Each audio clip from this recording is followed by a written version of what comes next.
Bonjour les amis, c'est Maria la poétesse. J'espère que vous allez bien, que tout va bien pour vous.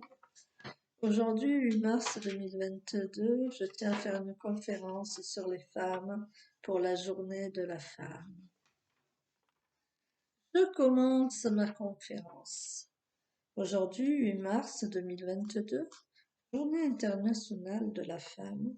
Je tiens tout d'abord à parler de la femme ukrainienne qui est en souffrance actuellement dans une guerre qu'elle n'a pas demandée et qui est la première victime des soldats russes considérant comme un objet à maltraiter et à assouvir leur pire instinct car c'est la guerre.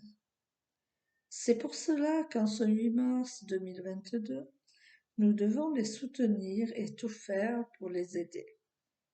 La femme africaine est en souffrance aussi dans les pays d'Afrique, où la guerre sévit. Elle est comme la femme ukrainienne, maltraitée, violée et tuée de la pire des façons, car les soldats et les mercenaires sont comme des animaux. Ils ne considèrent pas que c'est un être vivant, une femme comme les autres. Soutien à ces femmes-là. Soutien à la femme des Émirats et du Maghreb, qui est en souffrance perpétuelle pour une soumission que l'homme impose en prétextant la religion islamique, se basant soi-disant sur le Coran, ce qui est absolument faux.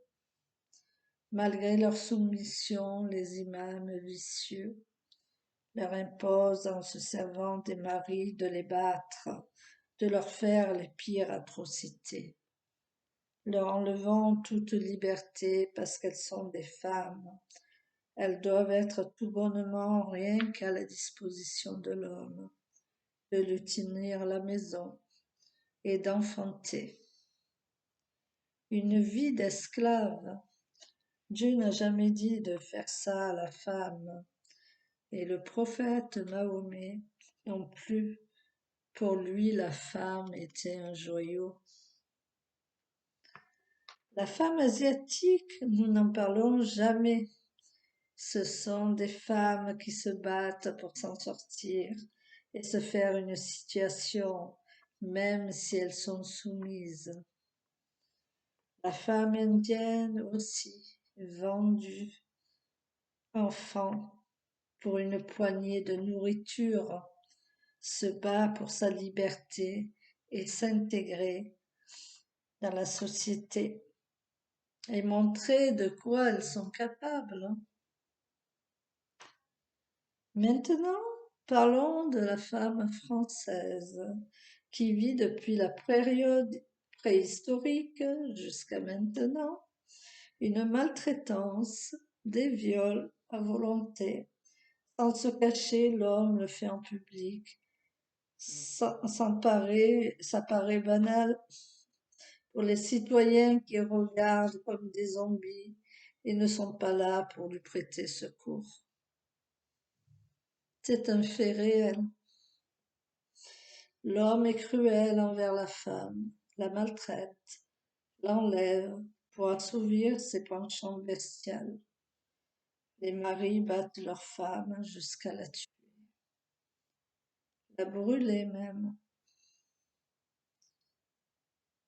Alors que la plupart des femmes sont soumises à leur mari, mais ça ne suffit pas.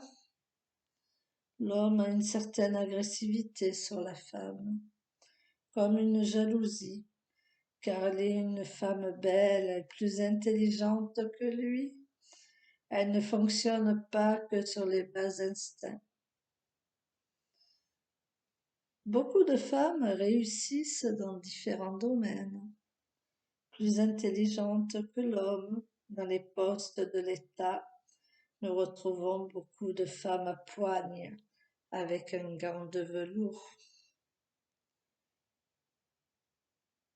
Aujourd'hui, 8 mars, femmes du monde entier, manifestez et montrez que vous existez et que les choses changent en votre faveur. J'espère que ma conférence vous a plu, que vous allez la partager entre vous et que vous allez me marquer des j'aime et que vous allez vous abonner. Je suis là pour répondre à tous vos messages. Au revoir et bonne journée mes amis. Ici à Saint-Étienne, il y a un très très beau soleil. Est-ce prêt pour la journée de la femme?